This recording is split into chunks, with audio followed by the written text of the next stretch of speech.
Hello दोस्तों, नमस्कार। कैसे हैं आप लोग? काफी दिन बाद हम लोग मिल रहे हैं। तो थोड़ा नेटवर्क का इशू चल रहा था। ठीक है, मोबाइल का एक्चुअली वाईफाई का थोड़ा इशू चल रहा था, इसकी वजह से मैंने वीडियो अपलोड नहीं कर पाया। ठीक है, तो आज हम लोग स्टार्ट करते हैं। हम आगे का सेट हमने पढ़ा हुआ था। पहले हमने पिछली क्लास में सेट के बारे में अच्छे समझ लिया था कि सेट क्या होता है, और एक एक्सरसाइज भी कर ली थी। ठीक है, आज हम पढ़ेंगे यार कि सेट के कितने टाइप हैं। स्टेट बोर्ड ने हमें जो भी दिया है हम उसको स्टडी करेंगे। ठीक है, तो सेट के कितने टाइप होते हैं, इस पे हमारा आज के वीडियो का मेन फोकस रहेगा। ठीक है, तो टाइप्स ऑफ सेट्स।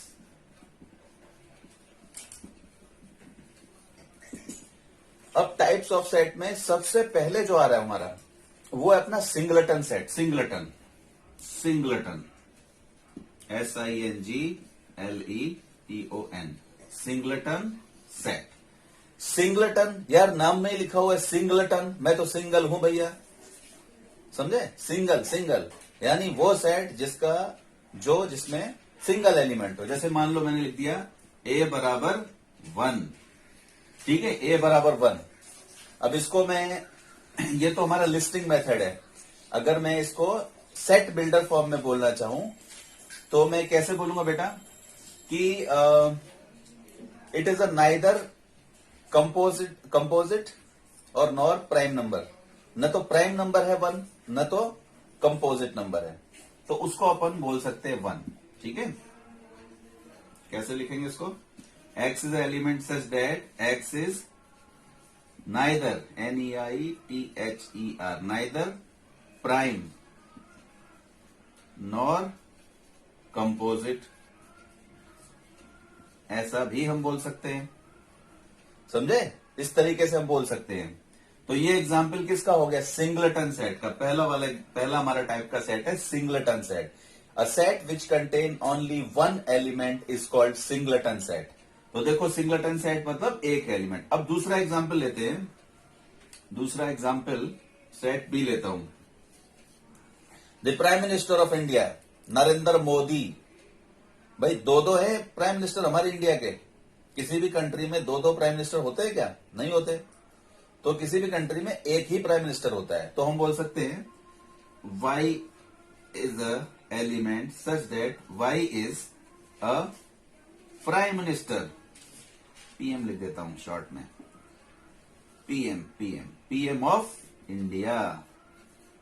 तो इसका आंसर क्या लिखेंगे? इसका आंसर में लिखेंगे B is equal to mister Narendra Modi. ठीक है, तो ये एग्जाम्पल हो गया। मतलब इसी तरीके से आप बोल सकते हैं chief minister of Maharashtra mister Uddhav ji Thackeray, single person.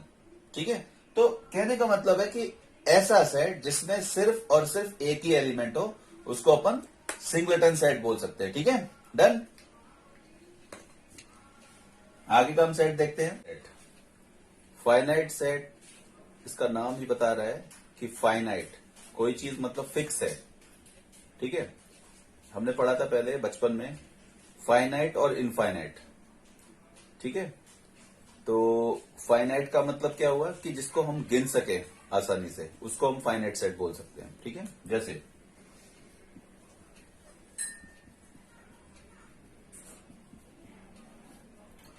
अब ये एग्जाम्पल है।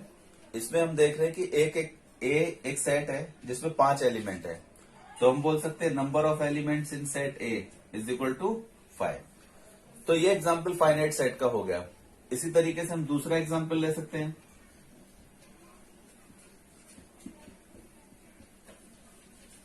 AEIOU is a letter of English vowel. Vowel है ना, 26 लेटर में से 5 ही वोवेल्स हो गए। आप इसको गिन सकते हो। अगर आपसे बोले कि वोवेल्स की संख्या बताओ, वोवेल्स कितने होते हैं, तो आप बोलोगे सर 5, AEIOU। काउंट कर सकते हो, है ना, काउंटेबल है, इसलिए हम इसको फाइनाइट सेट बोलते हैं। बहुत सिंपल है ये। ठीक है, अब मैं यहां पे दूसरा एग्जाम्पल देता हूं। समझो एक सेट C है।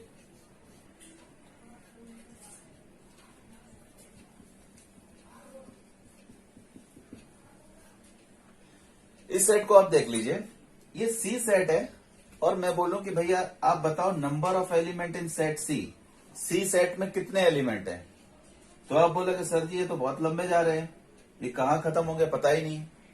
तो वही, जहां पर आप गिन न सकें, जहां पे गिनती फिक्स ना हो, काउंटेबल ना हो, तो वो फाइनाइट सेट नहीं हो सकता। ठीक है, तो ये दो एग्जाम्पल आपके फाइनाइट सेट के हो गए। जैसे मैं आपसे बोलूं कि आप अपने क्लास में students, the number of student in our class आप गिन सकते हो। ठीक है, तो हम इसको ऐसे लिख सकते हैं, x is a element such that is a student of class 9th, class 9th के स्टूडेंट की संख्या। तो आप बोलोगे भाई 16 है सर जी। भाई किसी भी क्लास में फिक्स नंबर ऑफ स्टूडेंट होते हैं, आप गिन सकते हो। ठीक है, तो सारे ही एग्जाम्पल फाइनाइट सेट के हो गए, यानी जो आप गिन सकते हो उसको हम फाइनाइट बोलेंगे। बहुत सिंपल था, इसलिए इस पे हम ज्यादा दिमाग नहीं लगाएंगे। ठीक है, अब अगला आ रहा है इनफाइनाइट। इनफाइनाइट IN लगा देता हूं, इनफाइनाइट। उल्टा कर दीजिए, एक ऐसा सेट जिसकी जो कभी खत्म ना हो, इनफाइनाइट। जैसे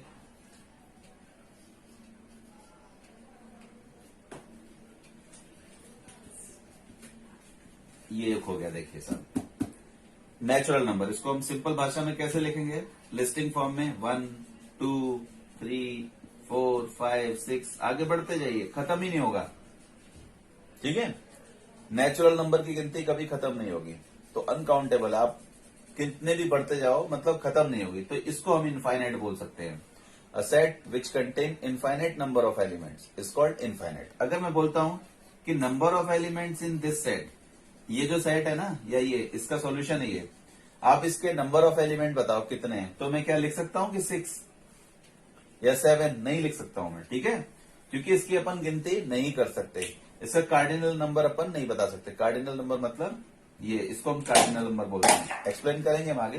ठीक है, तो फाइनाइट इनफाइनाइट का मतलब जो सेट जिसमें आप मतलब ये बता। अभी अगला है हमारा एम्प्टी सेट।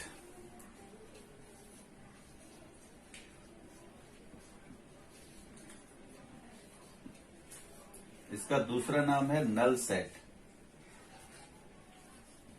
ठीक है, देखो empty is a English word. Empty का मतलब होता है खाली, यानी खाली सेट। एक ऐसा एलिमेंट, सॉरी एक ऐसा सेट जिसमें एलिमेंट ही ना हो। ठीक है, अब ये कैसा हुआ, देखो अब ये ए सेट है, इसमें आपको कोई भी एलिमेंट दिखाई नहीं दे रहा है, इसी को हम लोग एम्प्टी सेट बोलते हैं। ठीक है, अच्छा इसका एग्जाम्पल जैसे देखो, मैं लिख के बताता हूं। ए लिस्टिंग फॉर्म में, y is a element of set A such that y is a natural number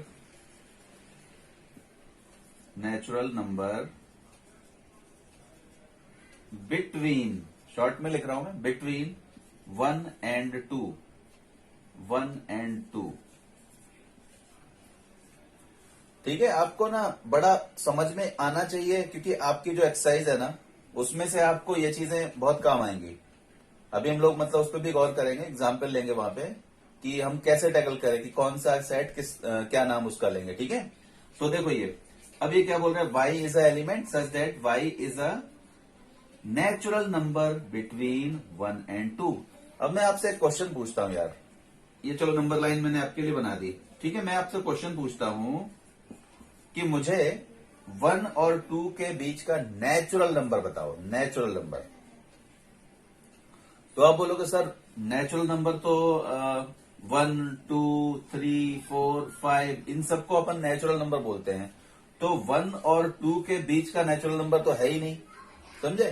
तो यही तो मैं बताना चाहता हूं आपको, कि जिसका आंसर ही आप न दे पाओ वही एम्प्टी सेट है, समझे, जो मतलब पॉसिबल ना हो। तो इसका अगर मान लो एग्जाम में ऐसे आता है कि ए इज अ सेट और इस तरीके का लिख के आता है, तो आप उसका आंसर बेटा ये लिख के आ जाओगे, ये सिंबल, यानी इसका आंसर है नॉट पॉसिबल। ठीक है, इम्पॉसिबल सेट बोल सकते हैं आप इसको। समझ में आ गई बात? मिटा देता हूं मैं, थोड़ी और बातें कर लें। तो एम्प्टी सेट यानी खाली सेट, उसको नल सेट भी बोलते हैं, वॉइड। नल सेट मतलब एम्प्टी सेट एक ही बात है।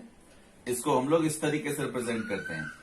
अब इसमें एलिमेंट कितना है बताओ। मैं बोलूं कि number of elements in set ए। अभी समझो ए बराबर ये दिया है, बहुत ध्यान समझना इस चीज को, ये काफी इंपॉर्टेंट है। अगर ए मैंने ऐसा लिख दिया तो मैं बोलूं कि नंबर ऑफ एलिमेंट इन ए, कितने एलिमेंट है, नंबर ऑफ एलिमेंट कितने हैं, तो एक भी नहीं है। समझे, एक भी एलिमेंट इसमें नहीं है, न 1 है, न 2 है, न 3। मतलब आप समझो मैंने ये लिख दिया तो अभी कितना एलिमेंट दिख रहा है, 1 एलिमेंट दिख रहा है, तो वो तो सिंगलटन सेट हो गया। तो इसको हटाओ, अभी कितना एलिमेंट है, आंसर है कुछ नहीं, 0 एलिमेंट। ये चीज का ध्यान रखना आप लोग, ठीक है। अच्छा, एक बात और है कि एम्प्टी सेट को रिप्रेजेंट करने के लिए यह तरीका हो सकता है, या फिर आपका ये एक सिंबल आता है, ठीक है। इस सिंबल को आप यूज कर सकते हो, इसको फाई बोलते हैं। क्या बोलते हैं, फाई, फाई, PHI, ठीक है। आप इसकी प्रैक्टिस कर लेना, फाई। या तो इस तरीके से हम रखेंगे या फिर ये सिंबल यूज करेंगे, ओके। और क्या हो सकता है, और एग्जाम्पल देखते हैं। ये तो समझ में आ गया, और कुछ है नहीं। अगर मैं बोलूं, चलो एक सेट और लेते हैं नल सेट को समझने के लिए। Y is a element such that Y is a teacher of your class having age less than 3 years। ये मैंने अपनी तरफ से एग्जाम्पल बना लिया, ठीक है। अब इसको विचार करो, समझो, क्या ये एम्प्टी सेट का एग्जाम्पल हो सकता है क्या। हमने क्या लिखा है, बी एलिमेंट लिखा है, सॉरी बी सेट लिखा है, Y is a element such that Y is a teacher of your class having age less than 3 years। मतलब आपके क्लास का शिक्षक जिसकी उम्र 3 साल से छोटी हो। मतलब आप अभी तक किसी ऐसे टीचर से पढ़े हो जो आपके क्लास में आके 3 साल का बच्चा आ जाए, बोले मैं टीचर हूं तुम्हारा। भाई आप गोद खिला सकते हो उसको, ठीक है, लेकिन आप उससे पढ़ोगे थोड़ी ना। भाई 3 साल का बच्चा टीचर हो सकता है आपका, तो नॉट पॉसिबल। तो इसका आंसर में क्या लिखेंगे, इसका आंसर लिखेंगे कुछ नहीं हो सकता, नो, ये एम्प्टी सेट है, ऐसा पॉसिबल है, ठीक है। सो ये एग्जाम्पल आप ले सकते हैं। आई थिंक इतना समझाने के लिए काफी है, एम्प्टी सेट सफिशिएंट है, ओके। अगला है इक्वल सेट्स।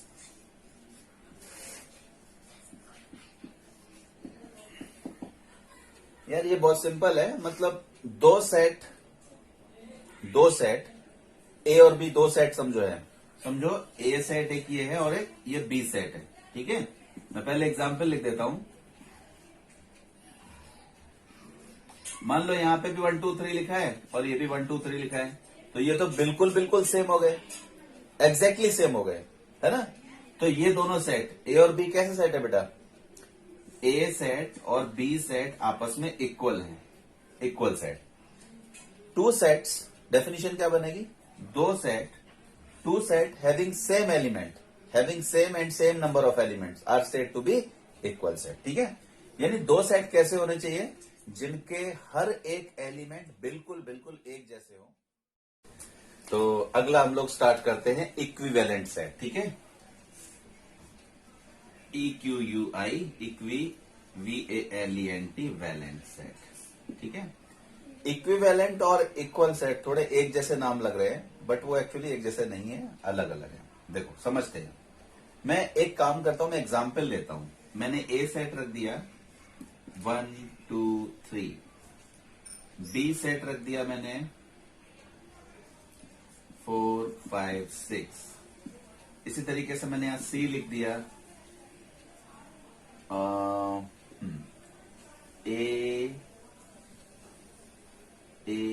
ANT, और डी सेट रख दिया मैंने 1 2 3 एंड 4। तो ये चारों सेट देखो आप, और देखो क्या है इसमें, पहला सेट है 1 2 3, यानी कि ये 3 नेचुरल नंबर लिखे हुए, फर्स्ट 3 नेचुरल नंबर, ठीक है। बी सेट है 4 5 6, ओके। सी सेट है ANT, एंट, चीटी, आंट, है ना। और डी सेट है 1 2 3 4। देखो इक्विवेलेंट का मतलब होता है कि दो कोई भी सेट उठा लो, दो या दो से अधिक, कोई भी सेट उठा लो, दो या दो से अधिक, ध्यान रखना कोई जरूरी नहीं है, दो अधिक भी हो सकते हैं। वो अगर उनके नंबर ऑफ एलिमेंट इक्वल हैं, बस इतना काम करना, नंबर ऑफ एलिमेंट इक्वल होने चाहिए, उसको अपन इक्विवेलेंट सेट बोल सकते हैं। ठीक है, देखो ए सेट में बेटा, ए सेट में कितने एलिमेंट है? 1 2 3, 3 एलिमेंट है यहां पे। सी में कितने एलिमेंट है? 1 2 3, इसमें 3 है। बी में कितने? 3। डी में बेटा कितने? 4। तो इन सब में, चारों एग्जाम्पल के सेट में, चारों सेट्स के एग्जाम्पल में आप देखोगे कि 3 3 3, यानी कि जिसमें इक्वल नंबर ऑफ एलिमेंट हो वो ही इक्विवेलेंट है। तो मेरा ए के इक्विवेलेंट कौन हो गया? ए के इक्विवेलेंट हो गया EQUIVALEN equivalent to C and B and C, है ना, B and set B and C, set B and set C. हम ये बोल सकते हैं जो सेट ए है आपका, जो सेट ए है वो किसके इक्विवेलेंट है? बी और सी के। तो इतना मुझे लगता है काफी है। अच्छा, कंफ्यूजन ना हो इसके लिए हम एक काम करते हैं, इक्विवेलेंट के साथ थोड़ा सा इक्वल को और देख लेते हैं। मैं 3 सेट आपको दे रहा हूं, देखो समझाने के लिए।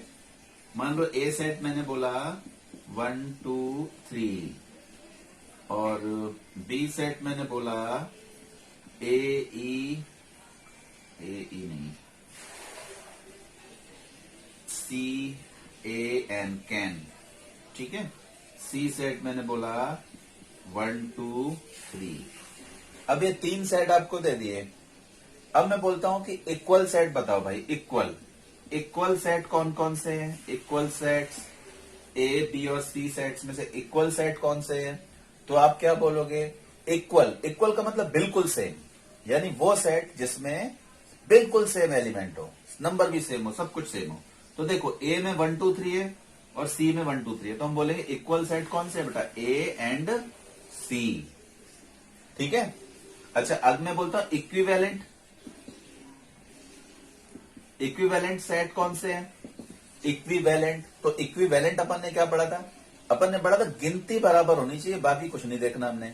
तो ए वाले में 1 2 3, बी वाले में भी 1 2 3, सी वाले में भी 1 2 3, यानी number of elements in A कितना है? 3। Number of elements in B कितना है? 3। Number of element in C कितना है? 3। तो ये तीनों के तीनों कैसे हो गए बेटा?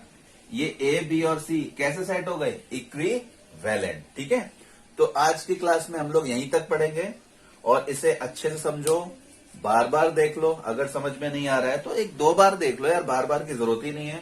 ठीक है, और पढ़ाई अच्छे से करो।